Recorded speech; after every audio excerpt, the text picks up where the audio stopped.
Hello and welcome to Student Affairs Live, the online learning community for student affairs educators. I'm your host, Keith Edwards, filling in as guest host for Heather Shea.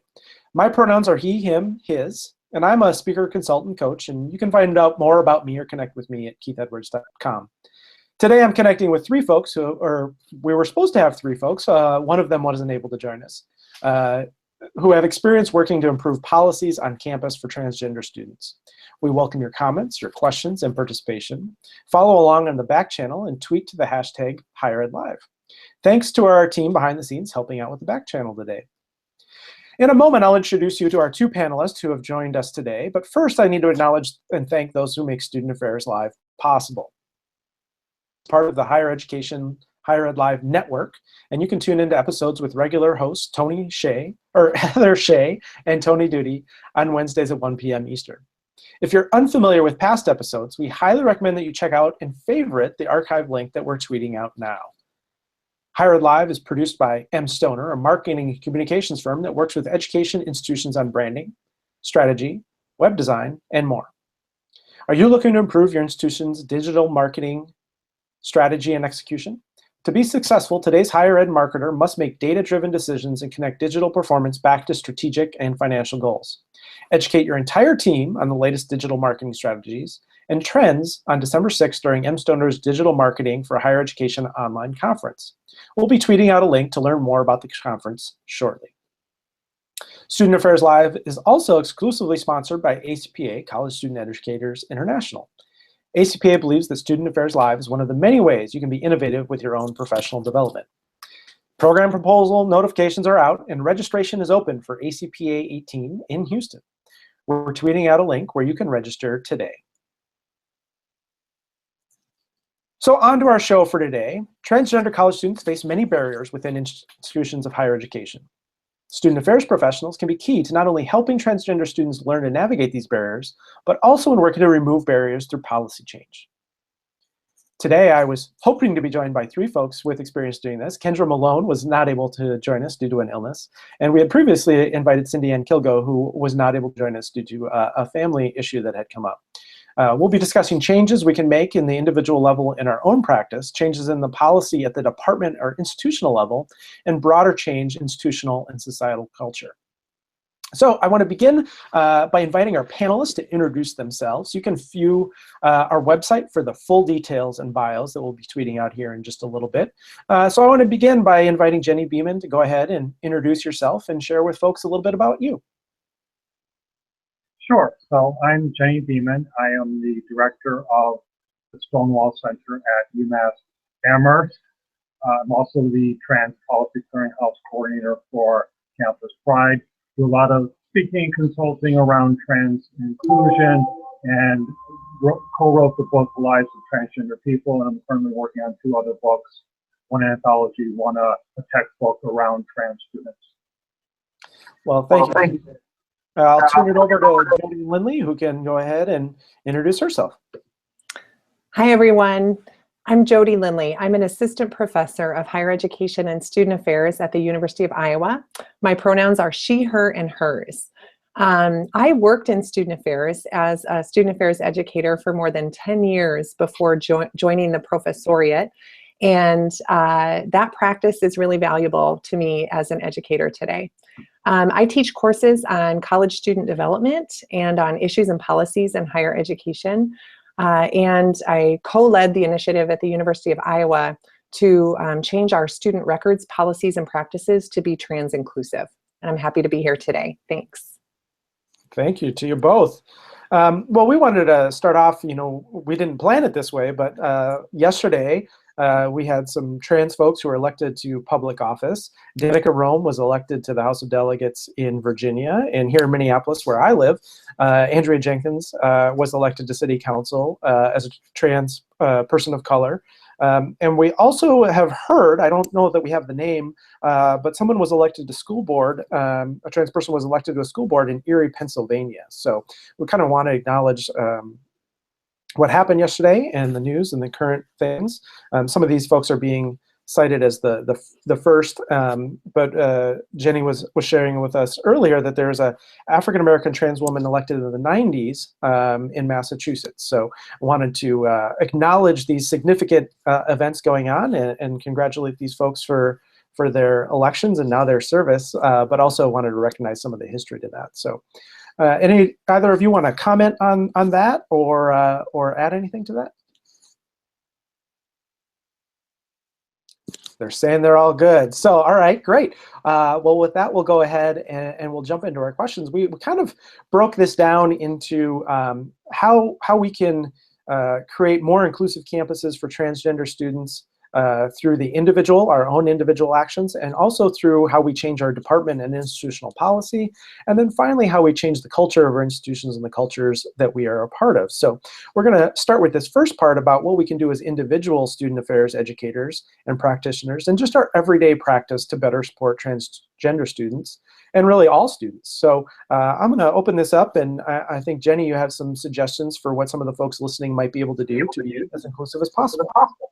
Sure. So I think student affairs practitioners in our everyday practice really can play a key role in creating a culture of asking and respecting pronouns on campus. Now, not everyone is going to feel comfortable sharing their pronouns in all settings if they're not out, but it's important to give students the opportunity to be able to indicate their pronouns, and I think those of us in student affairs can play a really important part in this in terms of advocating that pronouns be visible in administrative systems, be on course rosters, but beyond the administrative systems, but putting it into practice, having pronouns in our email signatures, have them on our name tags, asking pronouns when we have the myriad of meetings that we go to, going around and having people state their pronouns if they wish to. Really need to start getting that as common practice to be giving our pronouns and giving other people a chance to indicate their pronouns. So that's an important part. I think also recognizing where we have a gender binary and trying to eliminate that. For example, it's inappropriate to have gender titles for events or pageants or for homecoming. We shouldn't be having homecoming king, homecoming queen. We really should be eliminating those titles, or some campuses have pageants where they have Miss so-and-so or Mr. so-and-so. That is really exclusive, and we need to eliminate those and change that language there. We also need to take gender off of forms where we don't need to be asking gender, and that's most of the time. For housing, we should be asking gender identity, for example. We should make sure that we're taking off gender, but also at the same time adding chosen name, adding pronouns for people to be able to indicate that on forms, and not be saying preferred name or preferred pronouns, because it's not a preference. I continually see people using that language, and it's really offensive to trans people, because how we name ourselves, how we gender ourselves is not a preference. It's who we are. So please stop using the word preferred. And I think I'm there. Well, Jenny, can I follow up with a little question? You know, one of the things I've struggled with is I want to be using pronouns, want to share my pronouns, want to do that. But I've also been in a situation where doing that, I have later found out, has led people to outing themselves in ways that they weren't really ready to do. So one of the challenges I have is how to be inclusive and normalize this, just as you're suggesting, without putting people in a situation where they feel pressure to share something that they're not quite ready to share. And so do you have suggestions about how to navigate some of that? That's a challenge that you mentioned. It is, and it's certainly a balancing act, because there are students who want to make sure people do not misgender them. There are students who are not comfortable being out. I think setting up a climate where you're making it clear that people can indicate their pronouns if they want to, but that's not something that is expected of them. And certainly if you're doing a go around in a class or a meeting and someone doesn't share their pronouns, don't be saying, oh, you forgot your pronouns, right? I've seen that happen. You know, if someone doesn't say them, maybe they did forget to include them, especially if they're cisgender. You know, this is something they're not used to doing, and so it's not like something that comes easily to them necessarily. But if someone doesn't say their pronouns, don't be pushing them to say them. I know I talk to students who don't feel comfortable being out in some cases, in some classes, but they would rather have that chance to decide for themselves. Do I want to indicate my presence here? Do I want to have that agency? I want to have that agency and not give it to somebody else to misgender me. Mm-hmm. Great. Yeah, I think one of the things I've tried to do, in introductions to do that is say, we'd like you to introduce yourself, share your name, share your role, and share anything else that's important to you. And then myself sharing my pronouns. It's sort of going to open up space for that, but without making it necessary that everybody has to do that. Yeah, that's good. I think it's really important that we model this for our students, that we be giving our pronouns, putting them out there so that people feel more comfortable, and it makes it less strange for people who are not used to it. Yeah, awesome. Well, thank you so much, Jenny, for those suggestions. Jody, what do you have to share with us about how student affairs educators can integrate things in their everyday practice to make our campuses and our interactions with students more inclusive?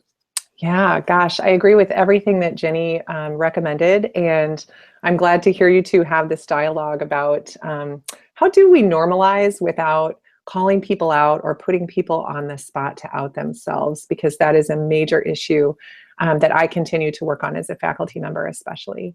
A few other things come to mind for me. One thing is auditing our materials. So in student affairs work, we use websites, brochures, lots of print materials. Oftentimes those materials are peppered with gendered language. And if we can audit our materials and use our editing functions to be able to improve those materials, to engage, for example, gender neutral pronouns like they or ze instead of he or she, then I think that's a really good first step. There are also a lot of really great resources online to help folks who perhaps are going to push back against they or ze to understand how pronouns, just understanding the concept of pronouns and how pronouns like they or ze can be very affirming. Another idea that comes to mind for me is providing feedback about cis-normative practices. So I have seen a lot of speakers in student affairs work, higher education at large, who use binary phrases like, welcome, ladies and gentlemen, hey, guys and gals.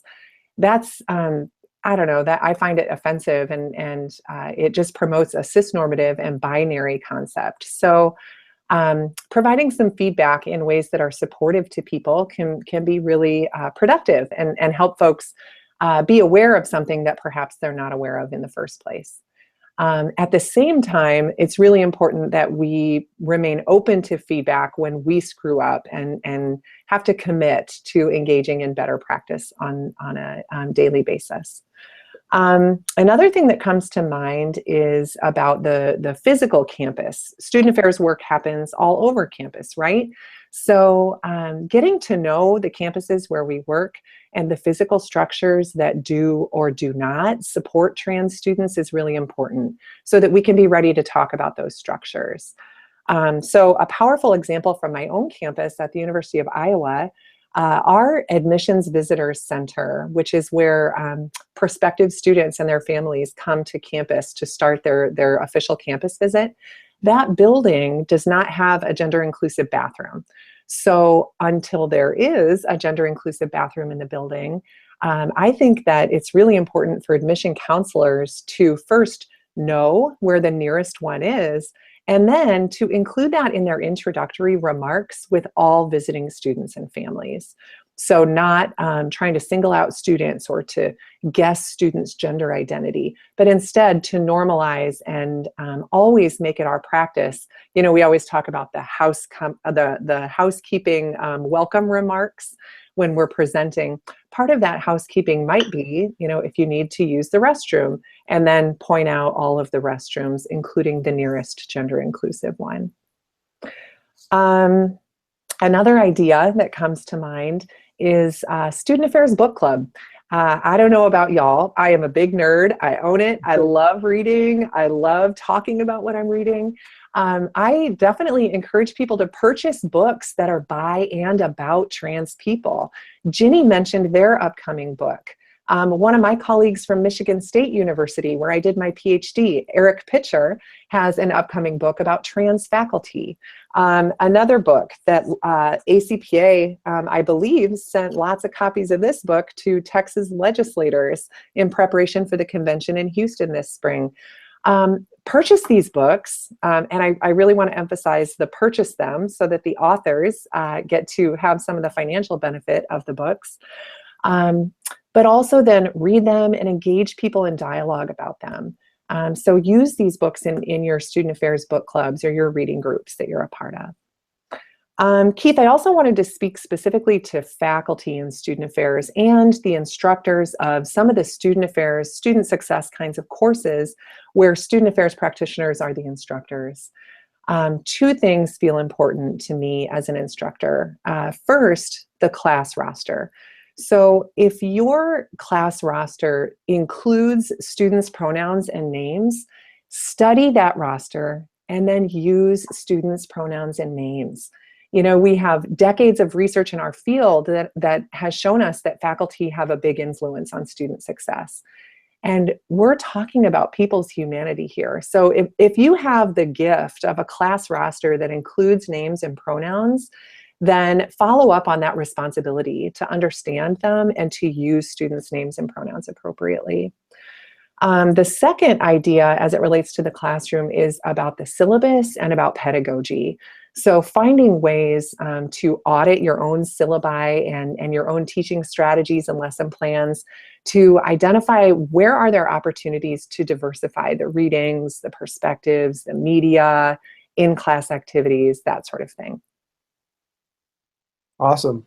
Well, thanks to you both for talking about some of the ways that we can do better in our own practice and our everyday practice. And Jody, I really love this notion as Jenny was talking about not using preferred and some of those urges, but to really name this as we're talking about people's humanity here. And I think that really is a powerful shift in honoring people and how they identify is super helpful. But we are not just individuals on campuses. We all have positions of influence and power, and some of us lead departments or lead institutions and having different scopes of influence. So we're going to shift now to talking about some of how we can change the policies in departments and institutions to be more inclusive for all students, and particularly trans students. And I just want to name this. I think we're not necessarily talking about just being more inclusive for transgender students. We're talking about things and policies that make the campuses better for all students when we do this right. So I think we're going to invite Jenny back in to share some suggestions for policies that can shift to make campuses more inclusive. Great. So in my research, what I have found in talking with trans students is their biggest issue is around the lack of gender inclusive restrooms on campuses. That pretty much any campus where I've interviewed students, they tell me that there just aren't enough. So that we as student affairs people really need to be pushing our campuses to be creating gender inclusive restrooms, changing the signage on single user men's and women's rooms to make them gender inclusive, to be, whenever we put up something, renovate something, make sure that we're including gender inclusive facilities as part of that. But beyond that, also looking at our multi-user facilities and trying to change some of those to be gender inclusive by changing some of the fixtures in there. You don't want a urinal, for example, in the gender inclusive restroom. But it's so important. So many of our students don't have access to the basic facilities. And how do you live a full life if you have to always be worried about where you're going to find a bathroom, where you're not going to have to worry about being harassed or assaulted? Campuses also really should put in place a policy when it comes to gendered bathrooms to limit the gender policing. We, a few years ago at UMass, got the university to adopt a bathroom policy that basically says people can use whatever facility they feel safe is most comfortable using, and basically no one has the ability to tell someone they're in the wrong facility. Does it happen? Of course, but we have been trying really hard to educate staff and faculty, and to the extent we can students, to make sure they recognize that they shouldn't be challenging someone in a restroom unless they're doing something clearly illegal, like if they're harassing people, wouldn't look at people, taking photos, videos. Yeah, those will just be dealt with, but someone's just using the place, don't be challenging their access to it. So I think that's one important piece. The other important piece that I hear a lot from students is around housing. Kind of basic issue. You got to have a place where you can pee in peace and a place where you can sleep. If campuses need to have gender inclusive housing, but I think we need to move beyond simply just having a limited area of campus where trans students can live. We really need to open up our campuses and for trans students to be able to live wherever they want to, as well as for other students. You mentioned, Keith, about this is not just serving the needs of trans students, it really serves all of our students. If students can live off campus with whomever they want to live with, why are we on campus telling them they have to live with someone of a particular gender? That's just really inappropriate, and we should be out of the business of being parents of students. They're adults, they should be able to live with who they want to live with. So I think the best practice that I have seen, that I recommend for campuses to do, is to make sure the housing form gives students the ability to indicate their gender identity. And then you ask, do you want to be housed with someone of your gender identity, whether that's cis man, cis woman, trans woman, someone who's non-binary, or do you want to be in gender inclusive housing where you could be assigned a roommate or roommates of any gender? Because one of the problems with gender inclusive housing that I have seen is that it's great for trans students, but other students who are not trans often opt into it because they want to be supportive. But if you're a trans guy, you may want to live with another trans guy and not be assigned just anyone. And so it's important that we give trans people the ability to be housed with people keeping in with their gender identity and not just limit them to whomever they get selected to live with. So that's why I think it's really important to do it that way, so that we make gender inclusive housing for everyone and also give people the ability to indicate they want to live with a particular gender. So I think I'll end with that. All right. Thanks, Jenny. I think most of us can see behind your shoulder an all-gender restroom sign there on your bookshelf, and I think one of the things that I learned in working in McAllister in campus life was how powerful it was to shift away from gender neutral as the term and all gender or gender inclusive, which I had never thought about until we started having that conversation. And then once you think about that, the term gender neutral just doesn't make any sense whatsoever. Or gender expansive, right? But yeah, we're not trying to neutralize gender. We're trying to be expanding and be more inclusive. Absolutely. Right. So it's just another reminder about how powerful some of the naming and what we call some of these things can be, not just for people who identify as transgender, but in the learning and the education of cisgender folks as well. So, well, Jody, you've got some suggestions here about what we can do in terms of policy change. So let's get you in the mix here. Okay, sounds good. Thanks. I think the first thing I want to do is actually take a step back and point out that not all institutions include gender identity or expression in their non-discrimination statements. And that's a really important starting point. So especially for institutions that are situated in states that do not protect gender identity or expression in their state level non-discrimination policies. So that feels important to note. Another idea is to consider making trans-inclusive education a part of all new faculty or new staff orientation.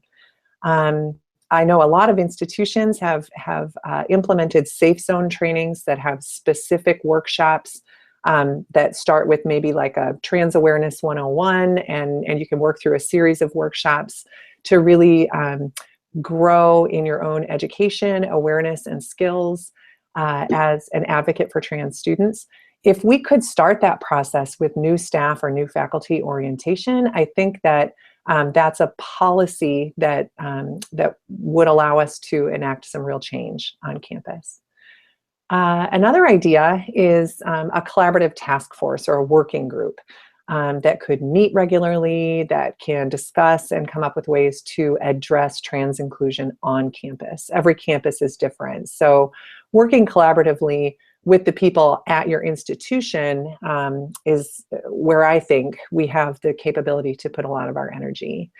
What that looks like at Iowa, a year ago, our Chief Diversity Officer established what she called a Trans Inclusion Task Force and charged one faculty member and one staff member to co-chair that initiative.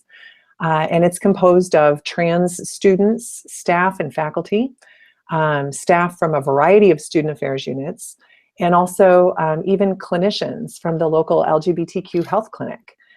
So thinking, Ginny just used the word expansive, thinking expansively about, who has influence and ideas and energy to create more inclusive campuses, pull those people together, and let's get some energy, some synergy working in that direction. It also feels important to note a real caveat. I mentioned at Iowa, our Trans Inclusion Task Force includes trans students, staff, and faculty. We have to be really mindful and careful about taxing or overburdening trans individuals in doing this work. So a question you might ask yourself, how is the work of equity and inclusion valued in the annual review process for faculty or staff, or for faculty in the tenure and promotion process? How is that work counted and valued in the work that we're doing on campus? Yeah, I think that's a great caution. I think that often happens on issues of transgender inclusion, but also other inclusion. I think this is a great. We also have to make sure that as we're focused in and dialed in on being inclusive of trans students and addressing transphobia, that we're also mindful of other forms of oppression, not kind of sneaking in and taking over, and other privileges and other forms of dominance. As we get focused on some, that often happens. We get focused on this form of oppression, and we kind of let slip our attention to others. So really paying attention to the intersectionality, and including that as you're thinking about who do you invite to these task force and these committees. Don't want to overburden certain folks, but we also want to make sure that we're bringing lots of different lenses and perspectives, which also is not just inclusive, but it also brings a lot more ideas and a lot different perspectives, and can be really beneficial to what we're trying to achieve. Well, you've given us so many things to think about at individual and the policy level, but I think all of this is kind of in the context of the institutional culture or the state culture that you mentioned. Some of the policies, it's very different in Massachusetts than it is in Iowa, than it is here in Minnesota, than it is maybe in all the many different places folks might be tuning in or listening to Higher Ed Live today in the U.S. and beyond the U.S. But how do we begin to shift some of the culture, some of the air that we're breathing around some of these issues, so that changing the culture makes more inclusive environments for everybody, but it also makes some of these policy changes a little bit more easy. It makes some of the individual things we're suggesting, it gives a little bit of permission and some normalcy. How do we begin to make some of that culture change? And I think, Jody, we're going to go back to you with some suggestions here about how we might begin to do this, both how we can do that and some of the strategy as well. Yeah, okay, that sounds great. I guess first what I want to do is sort of dial back to a couple of things that you said, Keith, just to sort of advance the idea that you were just talking about. It's really important in thinking about a societal or a cultural shift that we avoid thinking of trans people as a monolithic identity group.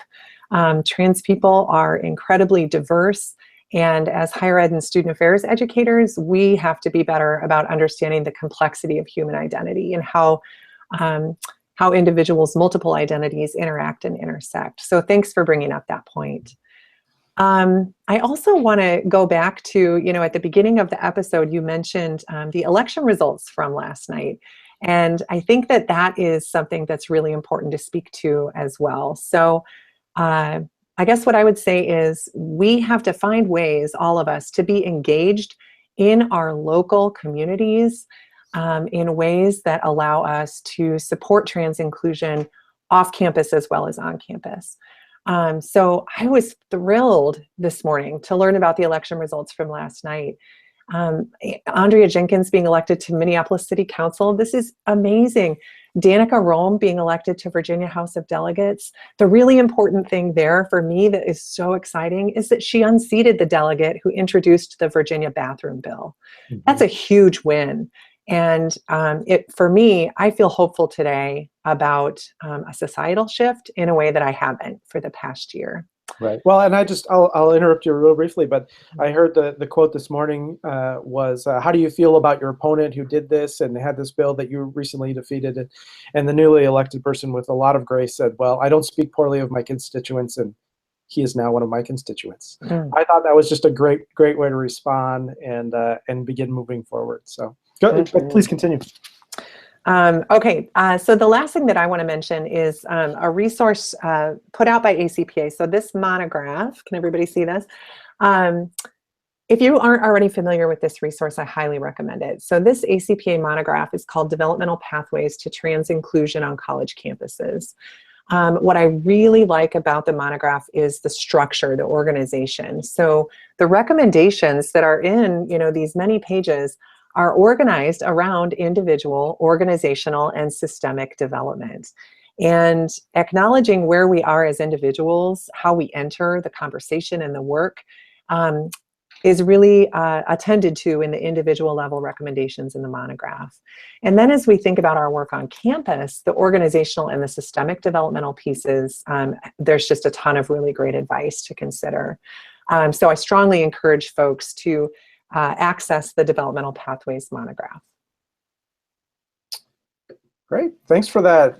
Another great resource, and appreciate that. And I think we're going to get a tweet out here with a link to that, where people who are ACPA members can access that, and others can order that. But Jenny, what suggestions do you have about how we can change culture?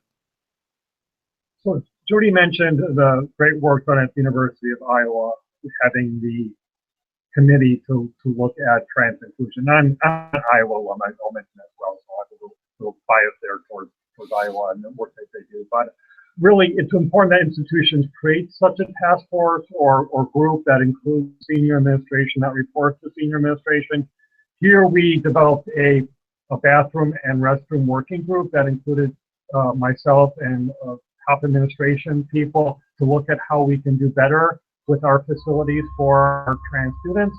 And one of the things that came out of that was, with the support of the Chancellor's office, to go around to every department on campus and educate them around our policies for trans inclusion when it comes to bathrooms and restrooms and making gender assumptions and asking pronouns. So I spent a good chunk of my last year doing presentations for every academic department on campus, and for us that's about 75 different departments, going around to student affairs, facilities, auxiliary services, doing more than 100 presentations to educate people about our policies and practices so people were doing what's expected of them. I think it's so important that we do that kind of educational work, to be going to where into faculty meetings, into staff meetings to do, because we're not going to necessarily come to something you do.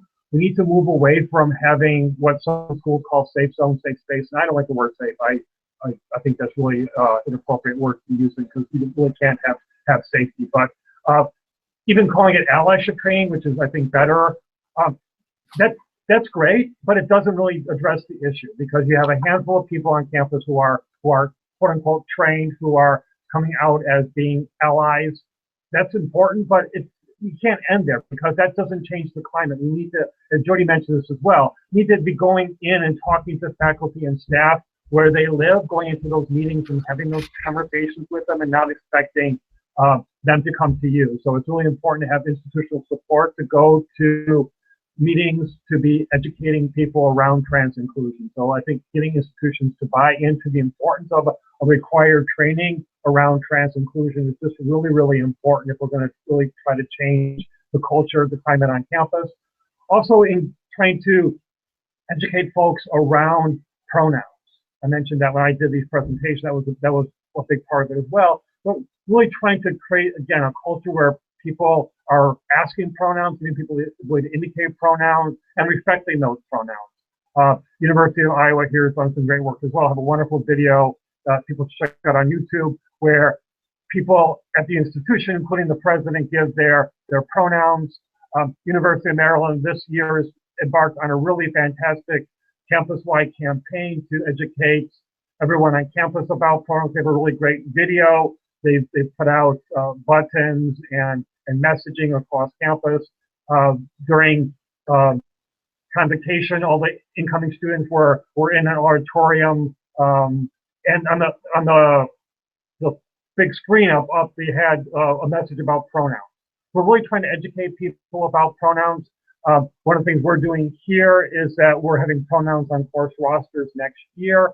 We're going to sit down with all the incoming students and have them make sure they put their pronouns into the online system. So we have that sort of education that goes on at that moment, and getting students the ability to indicate their pronouns. So we'll have pronouns then for most of our incoming students. And then as we progress, we'll have them for most of our students. University of Iowa is the only college in the country that asks pronouns on the application form, the admission form, which is really wonderful. So you have that for all students, but if you can't do that, you should definitely be making sure that you're giving opportunities to students to indicate their pronouns through the online system that the university uses.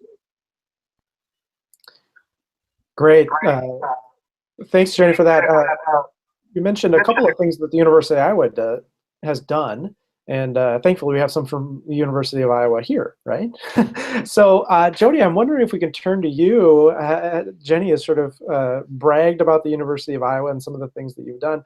I'm wondering if you can tell us a little bit about how some of those things came about, because I think there are probably quite a few people watching and listening who are thinking, this sounds great, but how do I do that? How do I, that sounds like a great change. How do I do that? So could you tell us a little about some of the how behind some of the things that happened at Iowa? Sure. Yeah, I'm happy to talk about that. And also at the same time, I want to plug an upcoming article. So Cindy Ann Kilgo, who was scheduled to be on the Higher Ed Live, who I'm standing in for, when they were a doctoral student at Iowa, I was their dissertation chair, and we worked together in collaboration to apply for grant funding and then facilitate the initiative at Iowa to change student records and applications. So we have an article coming out in the Journal of College Student Development. I believe it's coming out in a couple of months, beginning of this next calendar year, about the process that we engaged to, from beginning to end, to see that initiative through. Well, I know that Twitter just gave some people 280 characters, but it's too bad they can't give the technology to tweet out things that aren't yet published. Yeah, absolutely. Well, I'll give you a quick preview though, because Sure. I do think that the process is really, it's different campus to campus, but some of the important elements that we took into consideration might be transferable to other campuses. So one really important element was that we adopted what lots of trans scholars call the trickle up approach to diversity and inclusion work. And when, really it all started in an advising meeting when I pulled up the University of Iowa student records system and came to the realization that there was nothing in our system that allowed students to, in one place, indicate to faculty, staff, advisors, all the folks who access student records, what pronouns they use, and if their name was different than their legal name. And so really it started with an observation and awareness of a problem in our student record system.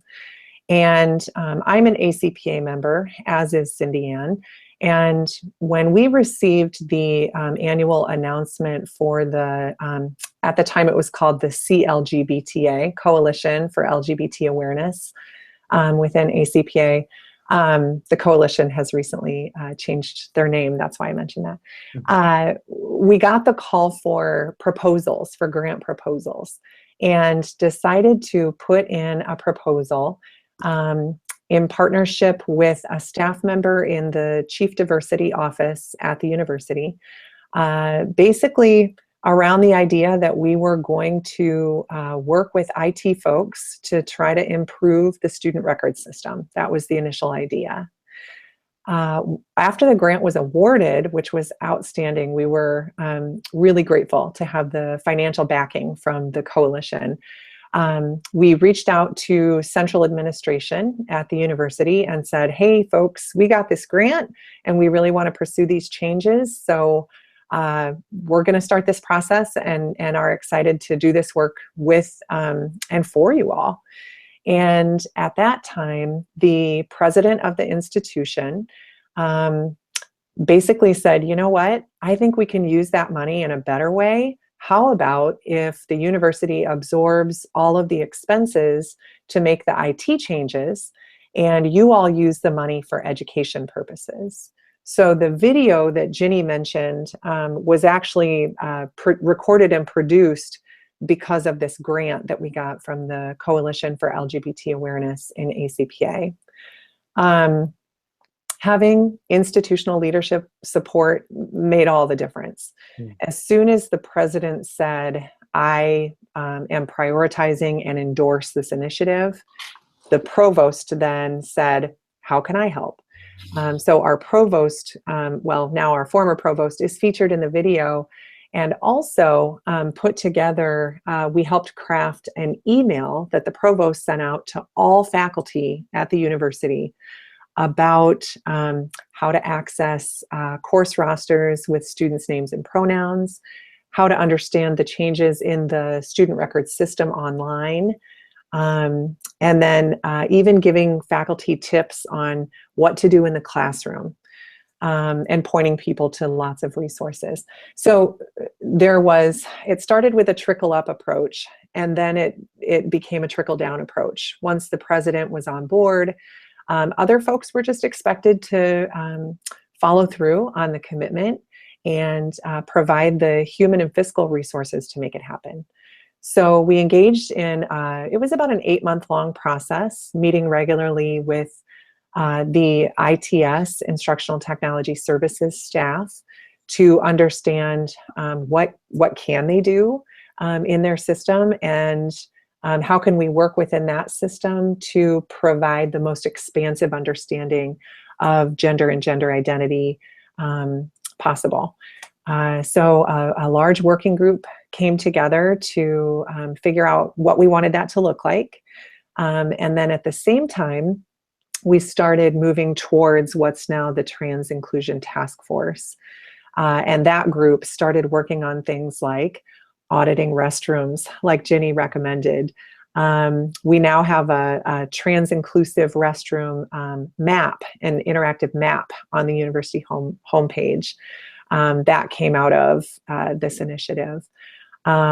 We also met with the Office of Admissions and started talking about the admissions application and how we wanted that to be more inclusive. We also met with the registrar's office. You know, IPEDS requires, the federal guidelines are such that they require institutions to report enrollment data by sex and only in a binary framework. And gosh, that's really, really problematic. So we met with the registrar's office to talk about, you know, there are these requirements based on federal policy, but how do we as an institution want to collect and use data that are true for our students? So it was really about just sort of growing the network of people involved in the process, engaging a lot of support around campus, and moving forward and seeing the changes through. Great. I think that's super helpful. I think there's, you know, I'm sort of feeling a little overwhelmed myself with all of these possibilities and all these changes that could be made. And I think having some conversations about how we can go about doing that. And I just love this notion of the trickle up and then that leading to trickle down. I think that has applications for this issue and many others, right? It's a great way to think about that. Jenny, I want to shift to you. I'm kind of thinking as I'm trying to manage all these ideas and suggestions. I'm reminded of when I was doing a lot of sustainability work. Similar, people would be so overwhelmed with all the things that you do, and really trying to focus in on, you know, there are things that are easy to do and things that are hard to do. And then there are things that don't make very much difference and things that make a big difference. And I'm wondering if you can help us identify the things that are relatively easy to do that also make a big difference, the things that are relatively easy to take on, but will have a big impact, so that folks who maybe are on campuses that haven't really done much of anything can really make a big impact. And then maybe you can shift into suggesting, campuses like yours, and in no small part due to your leadership, that are really sort of pushing the edge and really doing some of those things that are a little bit deeper. Any thoughts on that? Sure.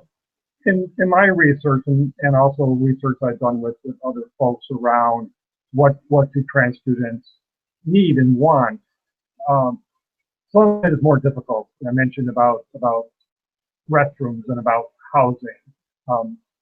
Those require a lot of effort. The misgendering part, which is sort of the third big issue I hear from students, that's something that is, I think, a bit more manageable in terms of that. It doesn't require facility change, requires attitude change. And so getting people to not be making gender assumptions about someone, that someone looks a certain way, so you're going to use he or she or Mr. or Ms. or sir or ma'am and be misgendering people. So getting into the practice of not making gender assumptions about people is something we can do on a daily practice. And that's really having to overcome ways we didn't socialize. So we're socialized to be using those titles, to be saying thank you, sir, or thank you, ma'am, or to be using Mr. or Ms. as a form of politeness, which, it's great to be polite, but you could just say thank you. Don't just say thank you, sir.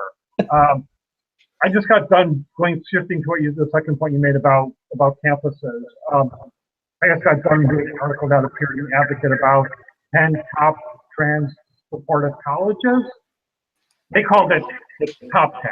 I call it 10 top, recognizing that a lot of colleges are doing some great work, and I don't want to just single out 10 schools, but they call it the top 10 because they want to, make this like the be-all, end-all list, like a lot of people do. Mm-hmm. But looking at that list, and it's mostly universities because they tend to devote more resources toward trans inclusion and also have a lot more policies in place than smaller colleges may do. They may do things more informally at smaller colleges. If you need your name changed, you just go see Sue in the registrar's office, right? You don't need a policy to make that happen. But so one of the things about that list that I find intriguing is how do the schools get to be so great when it comes to trans inclusive policies? And what it comes down to, in my experience and what I have seen, is you need to have someone whose job it is to make sure that campuses are going to be trans inclusive. It doesn't happen of its own accord. And you really need someone whose job is doing LGBT student services work, because they're the person who's going to be there doing this work. Students will graduate, so having students do the work, have them be involved is great, but having them do the work is really problematic. And Jody mentioned this as well about overtaxing our trans students. They need to be involved, but we can't expect them to do this work. They don't have the same level of access that we oftentimes do. So we need to be doing this work, and we need to make sure that someone is designated at a university, even if you don't have an LGBT center, that someone is designated at the college or university to be doing this sort of work. Because it takes some persistence to make some of this stuff happen, especially like around changing policies and changing facilities and such. And also the other commonality that I see in looking at those schools is not only do they have someone at the schools who is doing this work, but they have someone who makes that their mission. That not necessarily a trans person, although oftentimes a trans person, but someone who says, I'm not going to take no for an answer. I'm going to keep pushing until we become trans inclusive, until we have this policy in place. I want to keep at it. It took, I'll share this story. When I came to UMass 12 years ago, I got turned down for anything I wanted to do around trans inclusion. We were a great school when it came to cis, LGBT, trans, people didn't care. And it kept pushing. I kept pushing and pushing and pushing until I made some headway. And frankly, some administrative people retired or moved on. So that helped a lot as well. But it really takes a determined effort to get some of this stuff to happen. So you really need someone who's going to be really pushing for this. Not only that there's someone in the role, but someone who really is going to make this like their mission to make changes happen. Jenny, I so appreciate your passion coming through here, and it's inspiring to see the energy you have and the passion, and also to see to hear your wisdom too about what has worked on campuses and what brings things together. We've just got about 5 minutes left before we'll sign off and let people move on to some of the other things they're doing.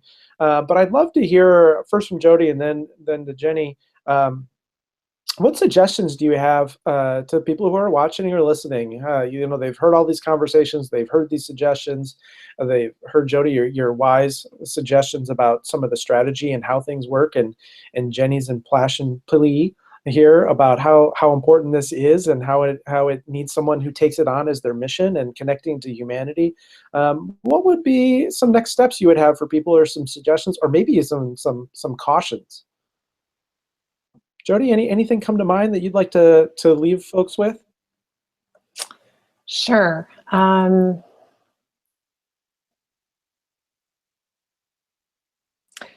Yeah, so I feel like we've covered a lot of the, what are those next steps, or for some people, first steps.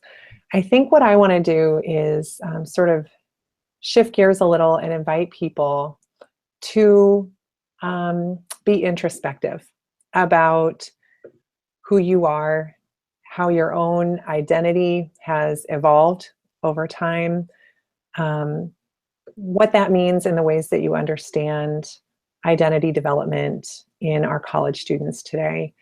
I teach college student development and have a unit on trans identities, and it's really interesting to me to hear a lot of my students say, gosh, this is brand new for me, and I think I'm going to take this reading in particular to my supervisors so that we can talk about it. And folks who got their master's degrees in student affairs from, I'm going to call my generation of student affairs folks, we didn't have the literature, the research, the resources at our fingertips that today's professional preparation programs have access to. And I don't know, I think that means that for those of us who are not still in a classroom, we need to get back in the classroom, so to speak. We need to get push ourselves to sometimes unlearn and sometimes relearn or learn new information. And this is definitely an area around trans identities and trans people where I feel like a lot of folks in my generation of student affairs and above, I don't want to wait for people to just retire, although that certainly works. We need to be educating ourselves. No, I really appreciate that and reflect that. And Jenny, I'd love to hear your thoughts, but we did get a question via Twitter that maybe one of you can speak to. The question is particularly around academic institutions with medical and dental schools.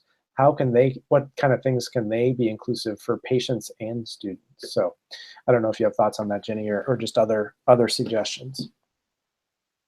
Well, I can speak to that as part of my thoughts in general, which are trans students feel very marginalized, very isolated on campuses, and we need to really try to help them feel more included, more part of the institution, and feel like they belong there, because we lose so many trans students who drop out of college because they don't have the support.